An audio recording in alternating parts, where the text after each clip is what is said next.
जय श्री कृष्ण जय श्री कृष्ण खुलुमबाय भक्त लोगोफोर खुलुमबाय लोगोफोर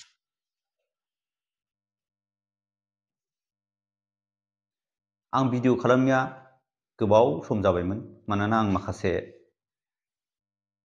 निदान आरो माखासे जेंनानि गेजेराव दङ बेखायनो आङो भिडिअ खालामनो हायाखैमोन दा आं हरखाबै नोंथांमोननिसिम मोनसे भिडिअ लाना फैदों बे भिडिअखौ आङो हरखाबै लाबोनायनि माखासे जाहोनफोर दङ दा जेखियानो जादों लोगोफोर आङो नोंथांमोननिसिम गिबियावनो क्षमा बिग्रोनाय थाबाय आंनि नैबे भिडिअआव माबाफोर गोरोन्थि बाथ्रा बुंफ्लाङोबा माखासे नङै खोथाफोर बुंफ्लांदोंब्ला एबा माखासे जाथावै खोथा बुंफ्लाङोबा बेफोर खोथाफोरखौ क्षमा होगोन आरो उननि भिडिअआव आङो सुद्रायना लानो हागोन आरो कमेन्टनि गेजेरजों नोंथांमोना फोरोंहरगोन होननानै आङो आसा थाबाय दा लोगोफोर भिडिअखौ गोबाव खालामाजासे आं भिडिअखौ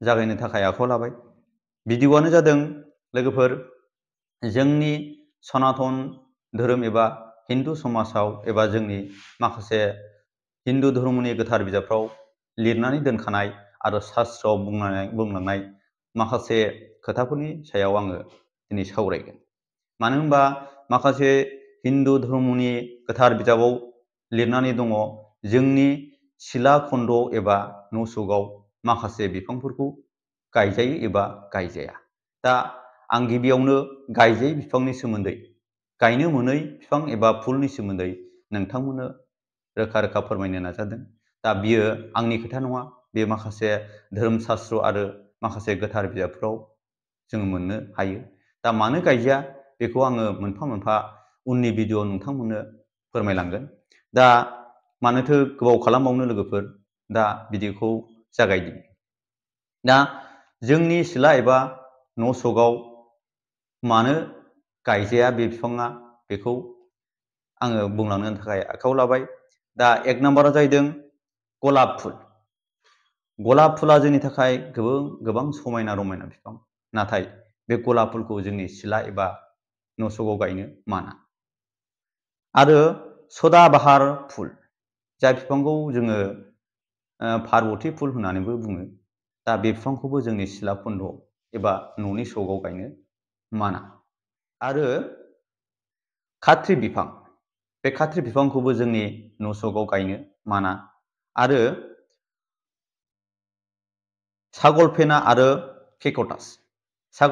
आरो केकटास बे मोननैजोंबो बिफाङा एखे नुनो नागिरो नाथाय बे बिफांखौबो जोंनि न' सगाव गायनो माना दा बेफोर बिफांखौ जोङो बयबो सिनायाबाबो माखासे मानसिफ्रा सिनायखायो दा सिनायाबा आङो मोनफ्रोमबो बिफांनि सावगारिखौ होनाय जागोन दा बेखौ नुबानो नोंथांमोना नामखौ मिथियाबाबो बिफांखौ सिनायनो हागोन आरो गावबागाव साबधानै गायजाया बेखौ मिथिनानै लानो हागोन दा 5 नाम्बाराव दं गसाइफुल बिफांखौथ' जों बयबो मिथिगौ गसाइफुल बिफाङा गोमो बिबार बारो खायफा गलाब जारेद बिबारबो बारो नाथाय जेखि बिबारानो जाया मानो गसाइफुल बिफांखौ जोंनि न' सिलायाव गायनो थाखाय धोरोम बिजाबाव माना दं लोगोफोर फुल दावदै बिफां ओरैनोथ' जों फुल दावदै बिफांखौ बयबो सिनायो फुल दावदै बिफाङा जोंनि जेरावखि मोना रज'लाबायग्रा मोनसे जाथिनि फुल नाथाय बेखौ जोङो फुजा होनायावबो बाहायो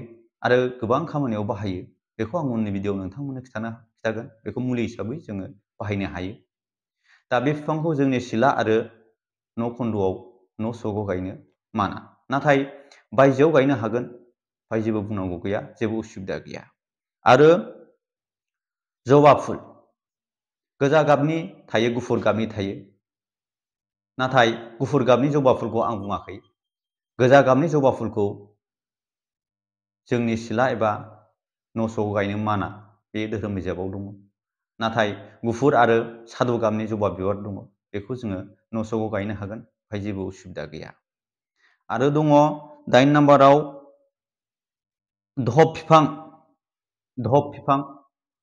बरगद बिफां धप बिफां जों बेखौ बरगद बिफां होननानैबो मिथियो जों बेखौ धप बिफां होनो ओरैनो बे बिफाङा फाख्रि बिफांजों लोगोसे रज'जाबो बेखौ जोङो हिन्दु धर्मआव रादा होननानै मानियो दा बे बिफांखौबो जोंनि न' सक एबा सिलायाव गायनो माना। बोरैबाफोर जोंनि न' सक एबा सिलायाव रज'योबा बेखौ बुखुनानै गारनो नाङा लोगोफोर। बेखौ जोङो फुनानै आदरै फुनानै लांनानै मोजाङैनो धोरोम स्थान एबा मन्दिर एबा बहाबा मोनसे गुवार फोथार एबा बबेबा मोनसे मोजां जायगायाव जोङो रायजो लानानै एबा माखासे मायनगुन बेक्ति गारजेन लानानै बे बिफांखौ गायनांगौ एबा रायजोनो दान होनांगौ लोगोफोर। बे जोंनि हिन्दु सनातन धोरोमाव दङ। आरो 9 नाम्बार थाल बिफां। थाल बिफांखौथ' नोंथांमोना बयबो सिनाय जानो हागौ। थाल बिफांखौ जों गय महरैबो जायो। दा बे थाल बिफांखौबो जोंनि न' सक एबा सिलायाव गायनो माना। आरो 10 नम्बराव दं औवा बिफां। औवा बिफांखौथ' जोङो बयबो मिथिखायो। औवा बिफां नङाबा जोंनि माखासे बर'फोर एबा माखासे जोंनि मानसिफोरनि बेराया वाला जाया। जों बेखौ वाल हिसाबै बाहायो, माने बेरा हिसाबै बाहायो। खेथि बाथि जिखुनु जायगायावनो जोङो बेखौ बेरा हिसाबै बाहायो। दा बे औवा बिफांखौ जोंनि न' सकाव गायजाया, नाथाय न' सकनि बायजोआव बेखौ गायनो हागोन। आरो 11 नम्बराव दं बाबुल बिफां। बाबुल बिफांखौबो जोंनि न' सक आरो सिलायाव गायनो माना। आरो 12 नम्बराव दं सोमलि बिफां। सोमलि बिफांखौथ' नोंथांमोना बयबो मिथिगौ। सोमलि बिफांनि फिथाइनिफ्राय जोङो थुला मोनो। बे थुलाखौ जोङो गान्दु बायदिसिना थसब खामानियाव बाहायो, बायदि बायदि खामानियाव बाहायो। दा बे बिफांखौबो जोंनि सिला आरो न' सकाव गायनो माना। आरो 13 नम्बराव दं मिन्दि बिफां। मिन्दि बिफांखौथ' जों हौवाफ्रा सिनायाबाबो साफ्रोमबो माखासे हिन्जाव माहारिया सिनायो। मानो होनबा हिन्जाव माहारिनि थाखाय बे मोनसे गोनांथि जिनिस। बेखौ आखाइयाव गाब गायो, देग्लिनानै आखाइयाव फुनोबा बियो गलाब आरो गोजा खालारनि मोनसे रं सिखाङो, मोनसे दाग नाङो। बे दागखौ बायदि बायदि सावगारि एबा बिबार आखिनानै जोङो देलायनो एबा साजायनो हायो। दा बे मिन्दि बिफांखौ जोंनि दरखं मोखां एबा सिलायाव गायनो माना। आरो दङ 14 नाम्बार सिथना बिफां। सिथना बिफांखौथ' ओरैनोबाबो सैखाया। मानो होनबा सिथना बिफाङा जेब्ला बिबार बारो अब्ला बे गोबां गाज्रि गेस ओंखारो। बे गेसआ जुदि जोंनि देहायाव खोरोमसो बिफां। खोरोमसो बिफांखौ नोंथांमोना साफ्रोमबो सिनाया जानो हागौ। नाथाय खोरोमसो बिफाङाबो जोंनि थाखाय न' सक एबा सिलायाव माना। आरो बियो जोङो साइन्टिफिक बाथ्रानिफ्राय मिथिनो मोननाय बायदिब्ला खोरोमसो बिफाङा हरनि समाव गेस हगारो, जाय गेसआ जोंनि थाखाय गाज्रि। थारमाने बियो हर समाव कार्बन डाइ अक्साइडखौ जोङो मानसि हारिया लायो। बेखायनो अक्सिजेनखौ जुदि बिफाङा बोनानै लायोबा मानसिनि थाखाय जोबोद खहा जायो। बेखायनो जाय बिफाङा अक्सिजेन बोनानै लायो बे बिफांखौ जोंनि न' सकाव गायनाया माना। 14 नम्बर दङ खारौ खान्दाय बिफां। खारौ खान्दाय बिफांखौथ' बयबो मिथिगौ। खारौ खान्दाय बिफांखौ जोङो खाथियाव गायनानै लानो मोजांमोन। मानोना बेनि बिबारखौ जों जायो। बिबारा गोखा आरो बेनि फिथाइयाबो मुलि जायो। बेखौ आं उननि भिडिअ'आव नोंथांमोननो मोनफ्रोमबो खिन्थालांगोन। बे खारौ खान्दाय बिफांखौबो जोंनि न' सकाव गायनो माना आरो सिलायाव गायनो माना। आरो 14 नम्बराव दं खेजुर बिफां। खेजुर बिफांखौ जोंनि सिला आरो न' सकाव गायनो माना। आरो 18 नम्बराव दं इन्दि बिफां। इन्दि बिफांखौथ' बयबो गायनो माना होनबा गोसोआव दुखु मोननो हागौ। मानो होनबा इन्दि बिफांनि बिलाइजों जोंनि माखासे बर' आइजोफ्रा एम्फौ फिसियो। एम्फौखौ जों जायो। एम्फौ फिसिनानै फिथोबनिफ्राय जोङो गोबां रां खामायनो हायो। बेनि थाखायनो बे इन्दि बिफाङा जोंनि थाखाय जोबोद मुल्यबान। नाथाय बे इन्दि बिफांखौ न' सक एबा सिलायाव गायनो माना। नाथाय बारि गोजानाव आरो न' सकनि गोजानाव गायनो हागोन, बाहाय जेबो उसुबिदा गैया।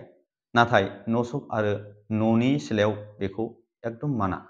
आरो 19 नम्बराव दं जायखिजाया गोखै, गोफा आरो जेनेबा फादुब, बे मोनथाम रसनि फिथाइ थायग्रा बिफां एबा जिखुनु जाग्रा फिथाइ मोननो हानाय बिफां, बे बिफांखौ जोंनि न' सक एबा सिलायाव गायनो माना। गोखै, फादुब आरो गोफा आरो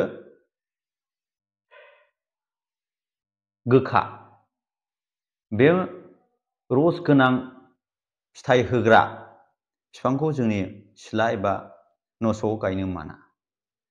दा बेनोसै लोगोफोर जोंनि सिथ्ला आरो न'स'आव गायनो मोनै माखासे बिफांफोरनि मुङा। दा बे न'स'आव गायनो मोनै आरो सिथ्लायाव गायनो मोनै बिफांफोरखौ आङो उननि भिडिअ'आव मोनफा मोनफा मानि थाखाय गायनो मोना आरो मा जायो आरो मा गुन दं बेफोरखौ आङो लासै लासै बेखेवनानै होलांगोन। दा नोंथांमोननि अननाय मोनोब्ला आङो बे भिडिअ'फोरखौ लासैनो मोनफा मोनफा बेखेवनानै होलांगोन आरो होलांनो हागोन होननानै आसा थाबाय। दा जोबनायाव नोंथांमोननिसिम अननाय आरो सिबिनायखौ बावहरनानै आंनि भिडिअ'खौ एसेयावनो फोजोबनाय जाबाय। जय श्री कृष्ण, जय श्री कृष्ण। खुलुमबाय भक्तफोर, खुलुमबाय लोगोफोर।